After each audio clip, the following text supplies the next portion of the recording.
pessoal, hoje nós estamos começando o primeiro bate-papo do Leão. E esse será o primeiro de muitos que vão acontecer daqui para frente.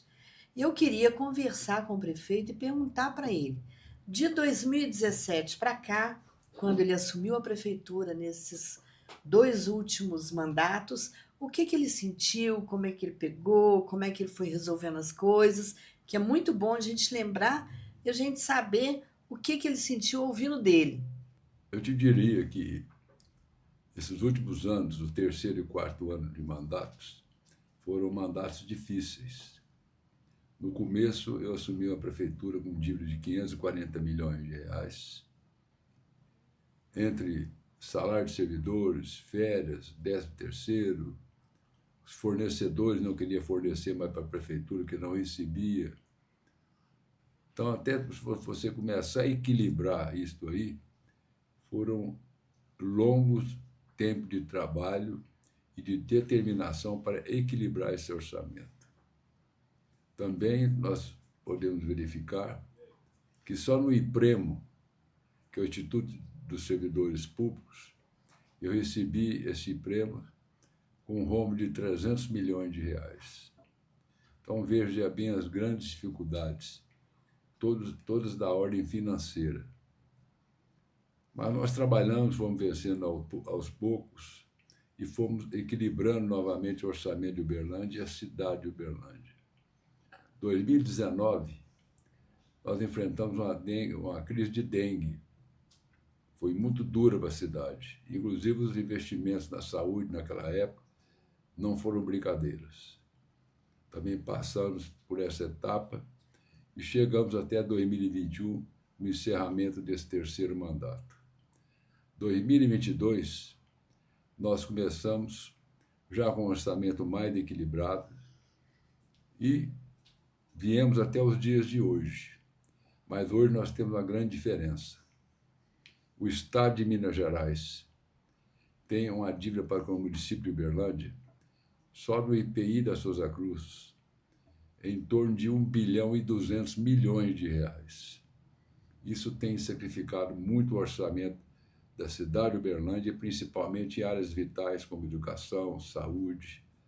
E para piorar o quadro, neste último ano, nós tivemos uma lei votada pela Assembleia que retirou do ICMS da educação. O primeiro semestre foi em torno de 24 milhões, no segundo semestre deve atingir outros 24 ou 25 milhões, vamos atingir em torno de uma perca de 50 milhões na arrecadação para a educação da nossa cidade e das nossas crianças. E nós estamos até os dias de hoje trabalhando para poder ver se resolve esses problemas todos da cidade de Uberlândia. Te confesso que esse final de mandato não tem sido bons momentos. Eu tenho vivido diversas dificuldades econômicas, financeiras, para equilibrar as minhas contas e passar para o meu sucessor, o Dr. Paulo Sérgio, uma cidade mais justa e equilibrada daquelas que eu peguei. Eu tenho certeza que você vai passar uma cidade justa, equilibrada, correta, com toda a correção do mundo. Agora eu te pergunto, como é que é ganhar o prêmio de melhor gestor do Brasil, passando por todos esses problemas? Tudo que você enfrentou, a gente sabe. Tudo que você viveu dentro da prefeitura e o que você está vivendo. Mas o que representa para você ser o melhor gestor do Brasil? Em nível nacional e estadual. Isso me representa muita coisa na minha vida pública. Mas quando eu olho para trás e enxergo, eu vejo as diversas dificuldades que eu enfrentei nesse período todo. E, aliás, venho aguentando e venho tentando equilibrar e consertar as contas da melhor forma que eu posso. Eu só espero passar para o senhor Paulo Sérgio, que é o meu sucessor, uma cidade mais justa e equilibrada. Que ele seja uma pessoa abençoada por Deus e todos aqueles que vão te acompanhar a partir de janeiro do próximo ano. E tem uma grande responsabilidade quem vai assumir esse mandato, com o povo, com a cidade e com a administração pública. Eu espero que sejam pessoas abençoadas por Deus, que eles possam cumprir realmente para que vieram aqui trabalhar pela nossa cidade e pelo nosso povo. E eu peço a Deus uma coisa, quando eu encerrar essa fase, se Ele me permitir, eu quero continuar a minha vida cumprindo as minhas missões, servindo a Deus para poder fazer para o país, para o povo, o melhor que eu possa fazer depois do encerramento dessa gestão.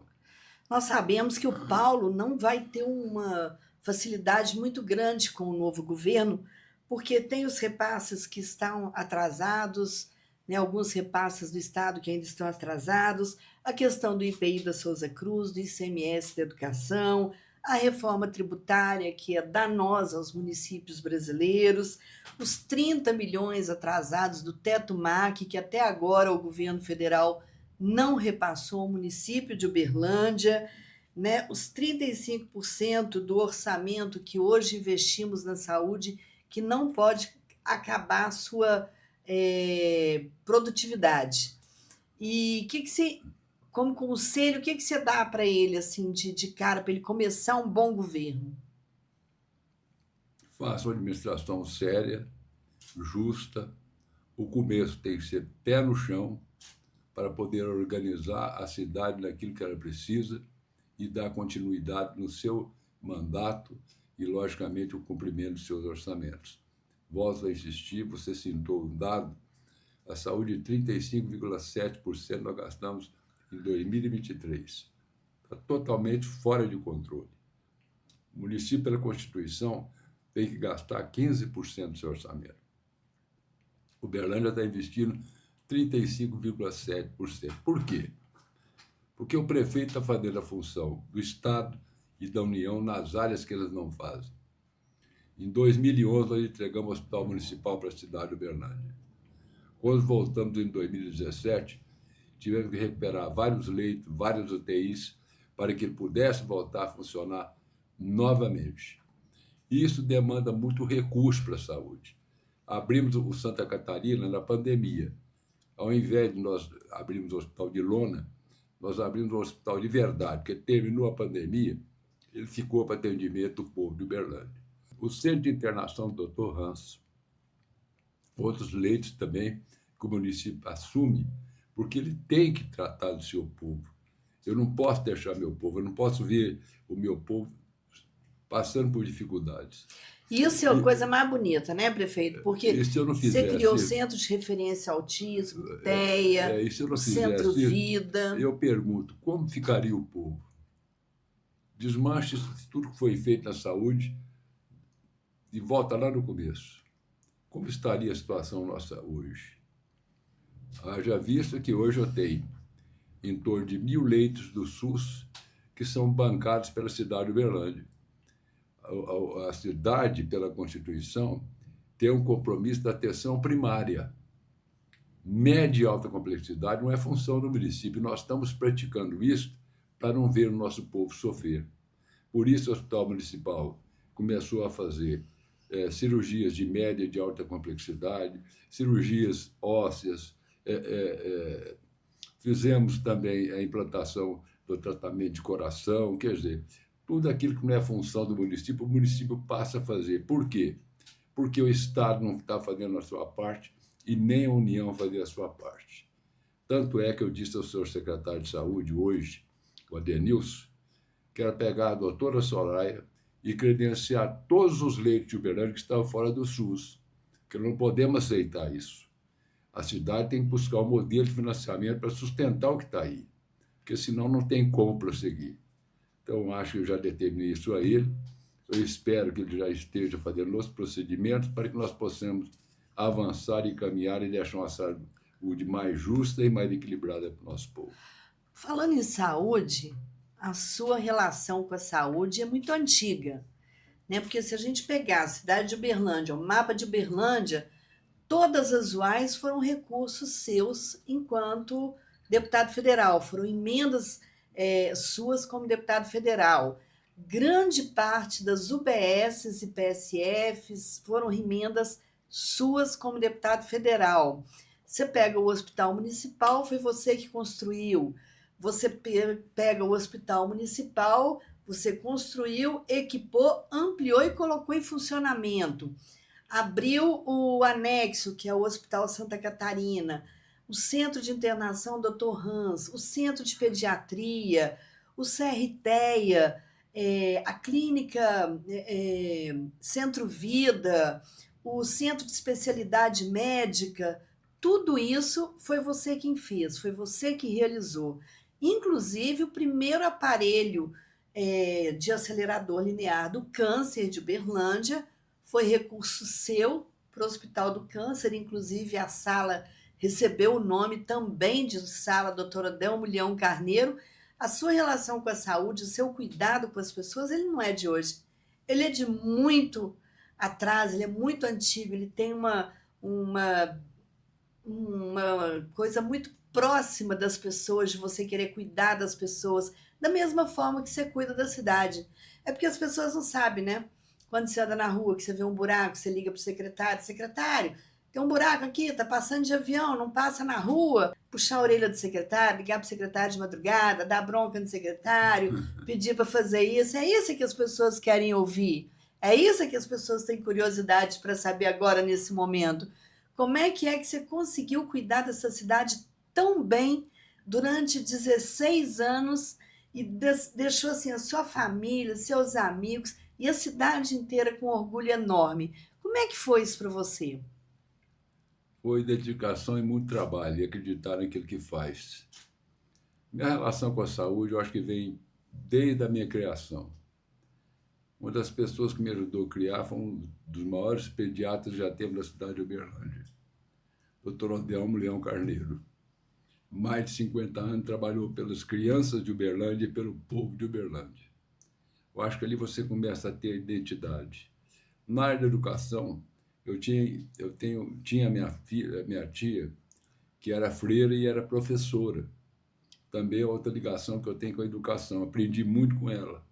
A Madre Larga, enfim.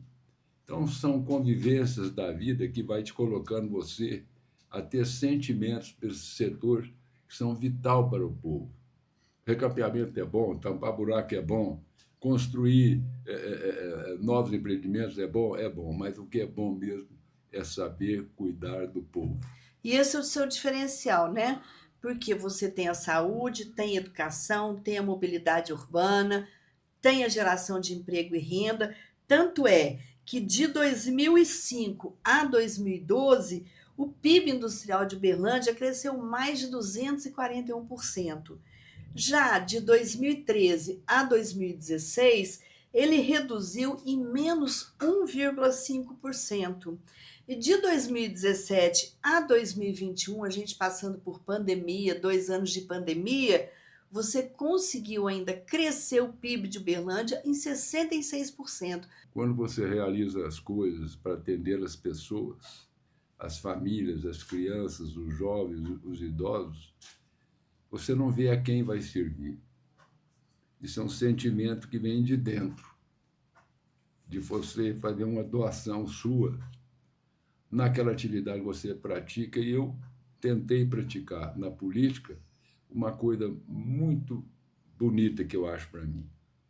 Foi uma coisa de trabalhar com responsabilidade, com respeito, enfim, saber que aquilo que eu estou fazendo está ajudando alguém. Eu acho que essa é o grande prêmio político que eu levo. Não precisa ficar emocionado. Se você fica emocionado, todo mundo fica emocionado. Você tem que ficar muito feliz de ter cuidado da cidade tão bem, entendeu? Durante todo esse tempo, de ter feito esse tanto de coisa boa. Olha o tanto de pessoas que você ajudou, o tanto de pessoas que foram felizes, que são felizes. E o que é bom de andar com você, que as pessoas precisam saber, é o tanto de pessoas que vêm, que chegam até você para te agradecer. Agradecer o carinho, agradecer uma palavra, né? Porque você tem a cara de bravo, todo mundo acha que você é muito bravo, mas de bravo você não tem nada, né, nego? Tem um Não. coração assim do tamanho do monstro, né? As recordações que eu tenho são essas. Na vida pública que você leva, é aquilo que você pode fazer pelas pessoas. Esse é o grande prêmio da minha vida pública.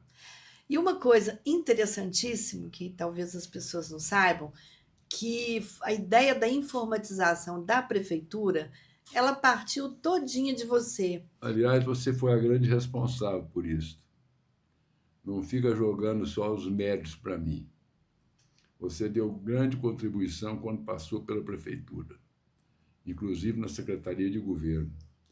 Implantou a modernidade, o Complas, enfim, toda essa modernidade administrativa que a Prefeitura vive hoje, você, através da Prodaub, foi montando, foi fazendo as gestões, foi aplicando essas tecnologias para que a gente chegasse na cidade, na parte administrativa, na qualidade que nós conseguimos chegar. Uberlândia hoje, 97% da prefeitura é informatizada. Hoje, o cidadão uberlandense que não quiser a prefeitura, ele, via a página da prefeitura, ele acessa todos os dados que ele precisa da prefeitura e recorre àquilo que ele precisa. Então, isso você contribuiu muito, foi a parte que você tomou conta para mim. Também do DEMAI, né?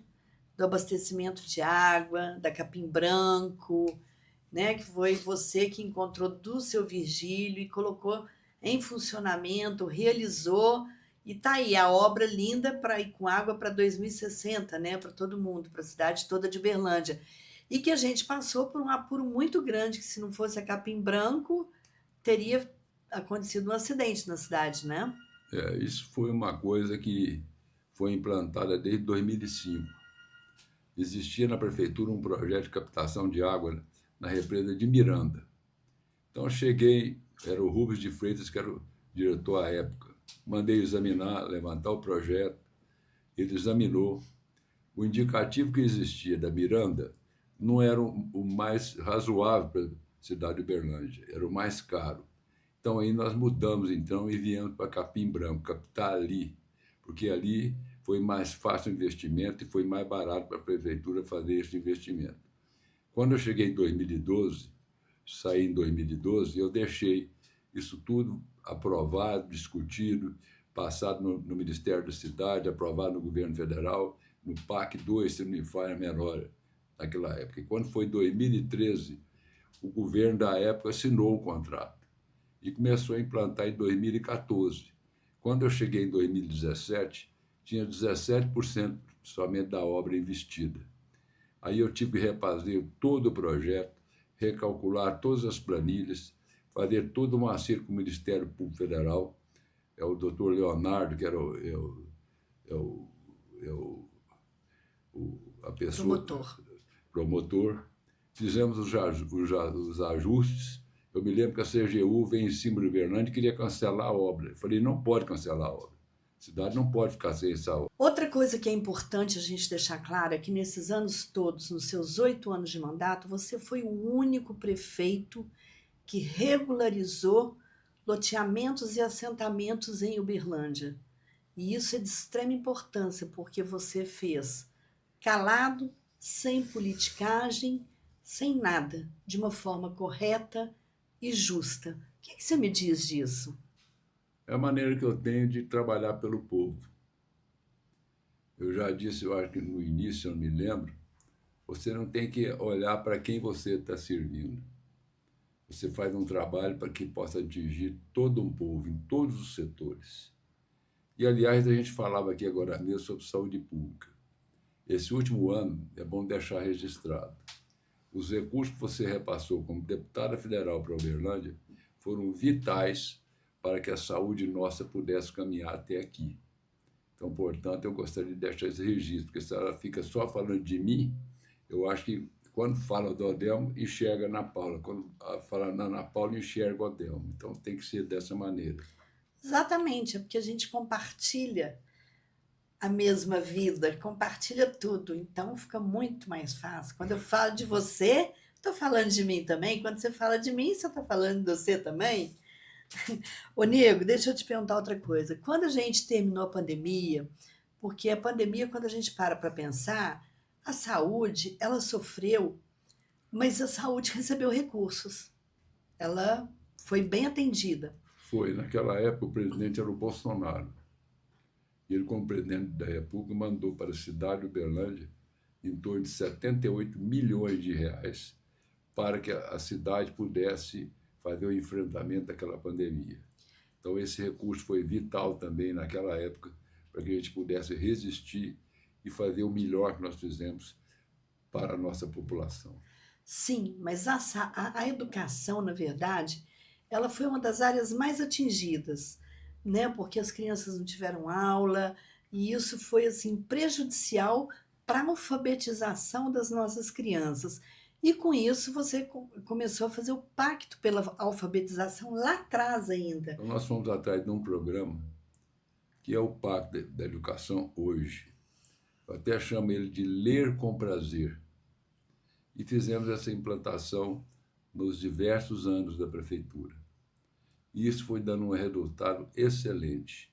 Quando eu vi também que nós perdemos muito da pandemia, eu tentei também inovar matérias na educação, como a introdução da matéria ambiental, que eu sempre vi falar sobre o meio ambiente, discursos, congressos, mas nunca vi uma atitude prática para resolver.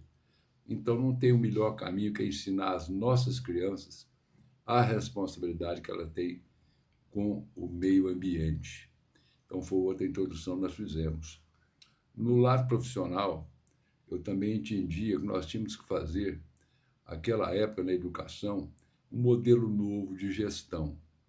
E aí nós fizemos, então, aquele programa que foi introduzir a informática nas escolas e também introduzir os novos modelos de aprendizagem na área da educação para a formação das nossas crianças. A robótica. A robótica, porque elas saíam da nossa escola crianças que sabiam matéria ambiental, sabia a questão de geração de emprego e renda, que é a robótica, e também saberia do atendimento que elas teriam que proceder nas suas vidas adultas. Foi isso que eu procurei inovar na educação. E acho que fizemos até onde é que nós podemos fazer da melhor forma possível. Então é bom a gente deixar claro que a saúde Uberlândia é o terceiro município mais competitivo do país em acesso ao setor de saúde, ranking da competitividade dos municípios. Isso é muito importante, porque não são todos que são assim. E às vezes a gente vê algumas pessoas falando mal, ou xingando, ou gritando, alguns vereadores na Câmara, que para mim, no meu modo de entendimento, não prestaram nenhuma ajuda à população de Uberlândia, porque quer queiram, quer não, a saúde tem problema, a gente sabe que tem, a gente fez tudo, não, ainda tem muito a se fazer, mas ela ainda é a melhor saúde pública do Brasil. Você concorda com isso comigo? Tenho que concordar, deputada. Eu acho que foi feito, sim, o melhor possível pela área da saúde da nossa cidade, inclusive com grandes contribuições que a Vossa Excelência deu como parlamentar. E eu quero ressaltar essa parte, porque as dificuldades econômicas que nós atravessamos esse último ano, se não fossem os recursos enviados para minimizar as questões da saúde pública em Uberlândia, o município teria passado muito mais dificuldades. Por isso, eu recomendo ao Paulo Sérgio, que deve assumir a partir de janeiro, muito cuidado com a parte orçamentária. Pé no chão. Não vamos querer fazer a coisa que não é possível. A coisa tem que caber dentro do orçamento. E o nosso orçamento, principalmente nos gastos da saúde, não está aguentando mais fazer essa cobertura para a saúde. A minha grande preocupação é essa. Como nós vamos solucionar isso? Eu diria, então, olha, devolva o IPI da Souza Cruz para a cidade de Uberlândia. São 1 bilhão e 200 milhões de reais. Não retire mais dinheiro da educação da cidade de Uberlândia. São outros 50 milhões, 80 milhões. Enfim, tudo aquilo que for cortar o orçamento, que é das áreas vitais de saúde, de educação, área social, é importante que se mantenha a cidade nas condições de suportar esse ônus que o gestor público no Brasil está tendo. Então, eu tenho muita preocupação. Inclusive, você, como deputada federal, eu tenho chamado muita atenção nessa reforma tributária, que está em processamento na Câmara. Cuidado com essa reforma.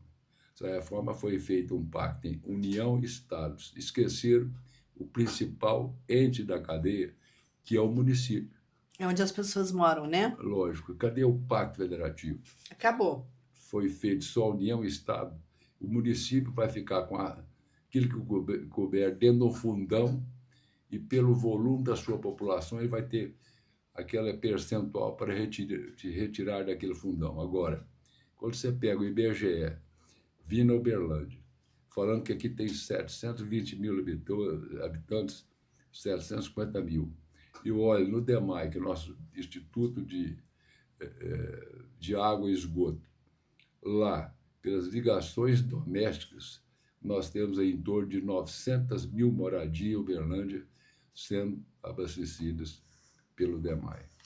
Nós voltando a falar de educação, nesses últimos anos, você abriu 10 mil novas vagas em escola, 8 escolas em construção e construiu a primeira escola de tempo integral. E também a escola cívico-militar, né, que você implantou lá no bairro Morumbi, que é um sucesso que os pais adoram e que é referência para todo o interior do estado. Inclusive, eu vejo com muita tristeza quando eu vejo no Supremo Tribunal Federal matérias que visam acabar com esse ensino cívico-militar. Ora, está dando às nossas crianças o gosto de cantar o hino nacional, hastear a bandeira, o sentimento de pátria. Isso não pode ser retirado das nossas crianças. Esse tem que ser o sentimento das crianças brasileiras. Amor à sua pátria. Respeita seus pais. Respeita os idosos. Isso só se constrói dentro da escola, que você tem um ambiente para criar essas razões, para poder promover isto no interior das crianças. Então, isso é muito importante. Conta aqui uma coisa, na cultura, você não tem prefeito que fez mais pela cultura de Uberlândia. Você terminou o Teatro Municipal, que é o nosso orgulho, que é o Teatro do Oscar Niemeyer.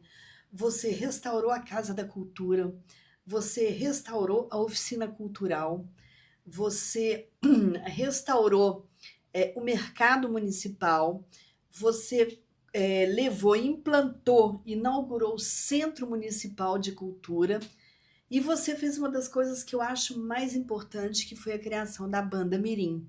O que é a cultura para você? Cultura é tudo aquilo que você introduz na sua sociedade para criar nela o sentimento de amor, de pátria. E você esqueceu, por último, nós estamos agora para entregar, vai ser no início do próximo ano, a reforma do Teatro Grande Otelo. Então, em todos os setores que eu pude atuar, na cultura também eu atuei, com muito prazer, porque cultura é inserção social, tem que sempre ter isso em mente. Você tem razão, vale ressaltar, o Teatro Grande Otelo só não foi entregue ainda, porque lá atrás, lá em 2005, o PT entrou com uma ação proibindo a gente de mexer no Teatro Municipal. E essa ação perdurou esse tempo todo. Agora que acabou, a prefeitura conseguiu estar reformando o teatro. Então, um partido que defende tanto a cultura, aliás, prejudicou a cultura por tantos anos. Essa retomada só foi possível por causa com um TAC com o Ministério Público. Isso aí é dinheiro advindo de um TAC, onde o município assumiu a responsabilidade de investir e concluir aquela obra e entregá-la para o povo. Outra coisa que é muito legal a gente falar, você começou a colocar a luz de LED em Uberlândia. Começou não, né? Já está terminando. Mas o mais importante de tudo é dizer por onde você iniciou a luz de LED em Uberlândia. Por onde foi? Foi lá pelo assentamento do Glória. Exatamente. Foi o primeiro bairro a receber, bairro que está sendo regularizado recentemente em parceria da Prefeitura com a Coab. Você começou a iluminação de LED pelo Glória e regularizou agora o Maná, está regularizando o Maná, o Zaire Rezende, o Carlito Cordeiro dessa vez, porque da anterior foram vários outros bairros. Nós conseguimos aí implementar dignidade para alguns milhares de pessoas que viviam nesses assentamentos sem a regulação devida. Então, aquilo que eu pude como coisa aceitável de fazer, por exemplo, eu não posso intervir num assentamento que está numa área privada. Então eu fui onde é que o poder público pode atuar, atuei ali e busquei as soluções que eu tinha que buscar para aqueles momentos. Agora a gente tem que dar uma notícia super boa para o servidor público. Como é que você pegou o IPREMO? O IPREMO, nós pegamos, os servidores lembram, com um desvio de 300 milhões de reais. Desse desvio, se não me falha a memória, em torno de 180 milhões ainda nós não temos soluções para isso. Os outros nós buscamos soluções para resolver essas questões. Agora, o importante, quando eu assumi o IPREMO em 2017, nós tínhamos em torno de 200 mil reais em caixa. E nós vamos deixar o IPREMO hoje à disposição do servidor de Uberlândia com recursos no caixa de mais de R$1 bilhão. Quer dizer, uma segurança para a aposentadoria dos nossos servidores públicos, aqueles que, logicamente, trabalham com a previdência da prefeitura. O servidor público precisa ter a noção do que significa isso, porque a maioria das vezes, grande parte dos servidores acham que não precisam do IPREMO, que agora não é a hora, que é mais para frente, mas o IPREMO é importantíssimo para a sua vida. Então veja bem como o prefeito Adelmo pegou o IPREMO em 2017 e como ele está entregando agora para o sucessor dele, que é o Paulo Sérgio, com mais de R$1 bilhão em caixa. Isso é extremamente importante. A gente tem que ressaltar e tem que falar muito sobre isso. Isso é a segurança para eles. Exatamente. A segurança do servidor é o IPREMO. Outra coisa que a gente precisa falar, que foi implantado também na sua administração, aí a gente teve a participação, eu, você, o Jonathan, o Geraldo, o Modesto, o Marco Túlio, que foi a compliance, governança, ética, tudo isso na administração pública que não existia, né? E nós fomos a primeira cidade no Tribunal de Contas da União a implantar tudo isso. O que isso representa para você como gestor público, um homem correto, sério, com mais de 40 anos de vida pública, sem nenhum processo, do jeito que entrou na política, você está até hoje e não vai parar, vai continuar.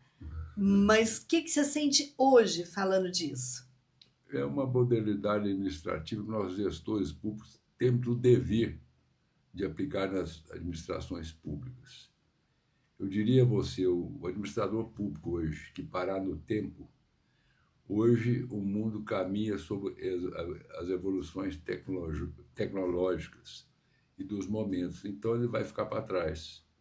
Então eu te indico que o município de Uberlândia tinha que se aprimorar, inclusive numa coisa chamada transparência, porque é direito do povo, é a transparência de tudo aquilo que é do povo e você faz gestão como administrador público. Uma coisa que é importante as pessoas saberem, Uberlândia esteve presente com dezenas de premiações. O Índice de Governança Municipal, o IGM 2024, Uberlândia acessa no Brasil a primeira em Minas Gerais entre os municípios com mais de 100 mil habitantes. Prêmio BAN de Cidades Excelentes conquista pelo segundo ano consecutivo a melhor evolução em indicadores da administração pública nos últimos 4 anos, entre as cidades com população acima de 500 mil habitantes e uma das 10 melhores cidades brasileiras para se morar em 2024. Com todos os problemas que você enfrentou, você ainda conseguiu fazer com que Uberlândia fosse reconhecida nacionalmente. O que você me diz disso? É fruto das parcerias e dos trabalhos conjuntos. Nesse trabalho, você acabou de mencionar vários nomes.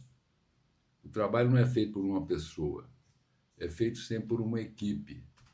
É assim que faz gestão pública, trabalhar com equipe, fazer gestão com equipe, porque aí você tem sempre os melhores caminhos a percorrer. Negro, nós vamos falar agora um pouquinho de eleição, de partido, de vida partidária, de futuro, de como é que vai ser. Em 2022, você foi o grande vitorioso nas eleições. Você conseguiu me eleger, você conseguiu eleger 2 deputados estaduais, né? Você conseguiu eleger 2 suplentes a deputados estaduais que utilizaram da sua imagem para isso. Como é que você se sente sendo o grande vencedor dessas eleições de 2022? Sem contar com isso, passou 2022, nós viemos para as eleições de 2024. As eleições de 2024, o Partido Progressista elegeu a maior bancada de Uberlândia, 6 vereadores. E ficamos por 21 votos de eleger o 7º. Elegemos o prefeito, seu sucessor, no primeiro turno. O que você me fala disso? É uma base forte? A verdade, eu acho que ela venceu as eleições, ela prevaleceu porque todos nós sofremos com ataques, com fake news, de várias formas. Você é uma pessoa que já foi atacada nos 16 anos de mandato como prefeito de Uberlândia por uma emissora de TV. Não tinha um dia sequer que eles não te atacassem e você só crescia. Eu brincava muito com os meninos que você estava igualzinho rosca. Quanto mais batia, mais crescia.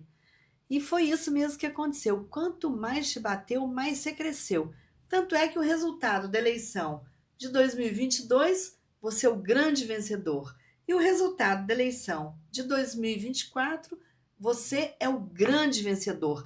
Minas inteiro estava de olho nas eleições de Uberlândia. O que significa isso para você? A verdade sempre prevalece. É o único motivo. Eu trabalhei na minha vida inteira buscando conviver com a verdade, falando para as pessoas a verdade, nunca omitindo nada delas, inclusive as prováveis dificuldades que nós poderíamos passar e passamos, e vencemos todos juntos. Significa que essas 2 eleições foi a união de um povo consciente, que quis eleger os melhores representantes para a cidade de Uberlândia. Eu acho que é tudo isso. E o futuro? O que você pretende? Essa é uma pergunta que está todo mundo querendo saber e que estamos aqui aguardando. Como é que vai ser? Vamos aguardar o próximo ano. Você está sendo político? Não, não estou sendo político. Eu posso dar uma grande contribuição ao Estado de Minas Gerais e aos municípios de Minas Gerais, que é aqui que o povo vive. Por que eu digo isso? Se você pegar a minha experiência de 5 mandatos de deputado federal, trabalhando no Congresso Nacional, acho que eu tenho algum conhecimento na parte legislativa. Como prefeito de Uberlândia, eu tenho alguma experiência administrativa, inclusive vencer dificuldades, como nós vencemos todas nesse período que nós passamos aqui.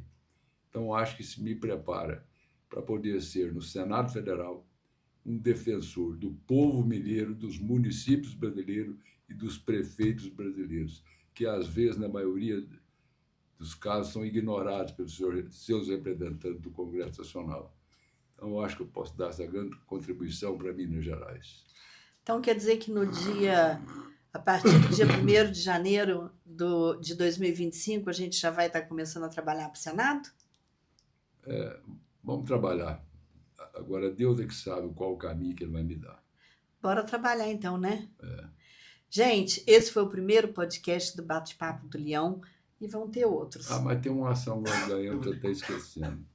Diga. Nós somos o município brasileiro, até onde é que eu tenho conhecimento, que ousou a pesquisar. Porque a pesquisa é uma responsabilidade, por exemplo, da Secretaria de Meio Ambiente do Estado de Minas Gerais, ou dos departamentos relatos a isso, lá na área federal. Ela tem a obrigação de pesquisar pelo bem do povo. Nós buscamos fazer uma pesquisa aqui desde 2019, junto com o ex-ministro Paulinelli, que muito nos ajudou aqui, trabalhamos conjuntamente, junto com a Campo, e nós conseguimos regulamentar e regularizar a exploração do basalto na nossa cidade. O basalto é aquele que contém o NPK, que é aquele produto que na crise da pandemia nós importamos por R$ 10.000 por tonelada. Hoje custa em torno de 2.800, 3.000. Tem o silício, que fortalece a raiz da planta e a folha da planta. É menos defensivo agrícola. Como outras vantagens que essa pedra hoje pode oferecer à agricultura brasileira, o agronegócio brasileiro. Mas nós não paramos só aí. Aí nós temos um problema na estação de tratamento de esgoto, que é onde é que nós vamos deixar o lodo do esgoto, que vai para os aterros sanitários e diminui a vida útil desses aterros. Então nós começamos a fazer uma pesquisa em pirólise para poder fazer o aproveitamento desse lodo e dar uma destinação compatível com ele. Na primeira etapa da pesquisa, nós chegamos ao óleo que é extraído, que serve para combustível, o carvão, que serve como biomineral, e também a energia. Foram 3 fatores que nós conseguimos nessa primeira etapa da pesquisa. Aí veio a Secretaria de Meio Ambiente e entrou com a multa em cima do DEMAI. Secretaria de Estado, né? Que era obrigação dela estar fazendo a pesquisa. De R$ 200 mil. Nós paramos a pesquisa até alguns dias atrás. Essa matéria nós recorremos, ela foi para o STJ. E lá o ministro que fez o despacho, ele fez um despacho lindo, dizendo que eu não estava extrapolando nada, que eu estava fazendo, aliás, coisa que o Estado deveria fazer e o município estava fazendo para pesquisar e dar as destinações corretas para este lodo do esgoto que muito atrapalha na fase ambiental dos nossos aterros. É verdade, isso demonstra então que Uberlândia está preparada para o futuro, para o presente e preparada para o futuro. Com você já deixou Uberlândia pronta no presente e com um grande preparo para o futuro. Agora nós temos que vencer essa parte financeira, eu ando muito preocupado com ela. E não vou deixar a prefeitura sem alertar. Eu não sou pessoa de sair escondendo as coisas. A dificuldade financeira da prefeitura hoje é grande. Mas não é só da prefeitura de Uberlândia. Não. Tem que deixar claro que são de todas as prefeituras do país. A reforma tributária vai atrasar a vida das prefeituras e a arrecadação com essa gestão, governo federal que está aí, que tem uma sanha arrecadatória enorme, está prejudicando as prefeituras. Lógico, inclusive uma queda brutal da arrecadação do ICMS. Isso atrapalha demais, inclusive, um município igual a Uberlândia. Isso nos sacrificou muito, além das outras percas que eu já disse aqui. O IPI da Souza Cruz, não fazer basta do cálculo do VAF, e também os outros projetos que eles votaram retirando dinheiro dos municípios. Então, o movimento me preocupa muito. E eu alerto o futuro gestor e aqueles que vão te acompanhar. Tenham muita cautela com o orçamento. Então, isso é uma pergunta que eu ia fazer para você agora. O que você deixa de conselho para os novos gestores que estão entrando? Porque não é só Uberlândia, né? A gente tem toda uma região, são vários prefeitos que estão vindo aí, animados, com boas ideias, para poder trabalhar para os seus municípios. Você, com a experiência que você tem... As boas ideias só podem ser colocadas em prática se nós tivermos orçamento para fazê-las. Esse é meu grande alerta. Eu sei que os novos candidatos que foram eleitos vieram com todo o gás, com 1000 projetos na cabeça. Tudo bem, implante, mas sempre com o pé no chão, sempre olhando a base orçamentária. Então fica aí o conselho do prefeito Adelmo, 16 anos prefeito de Uberlândia, 5 mandatos de deputado federal, para todos os novos gestores. Ponham a mão na consciência e vejam os orçamentos municipais, porque realmente a arrecadação caiu e a reforma tributária vai prejudicar e muito os municípios. Ainda mais, né? Nego, obrigada. Nós estamos fechando esse primeiro bate-papo do Leão e vamos fazer outros. Você vai conversar com os seus secretários. A gente vai estar marcando aí de 15 em 15 dias para vir um secretário falar com você, para você conversar com outras pessoas, falando sobre o agro, falando sobre vários outros assuntos que você tem conhecimento e pode estar ajudando muito as pessoas. E muito obrigada, e foi ótimo conversar com você. Bater um papo com a Leoa não é muito fácil, não, mas eu acho que eu tentei fazer o melhor. Gente, obrigada.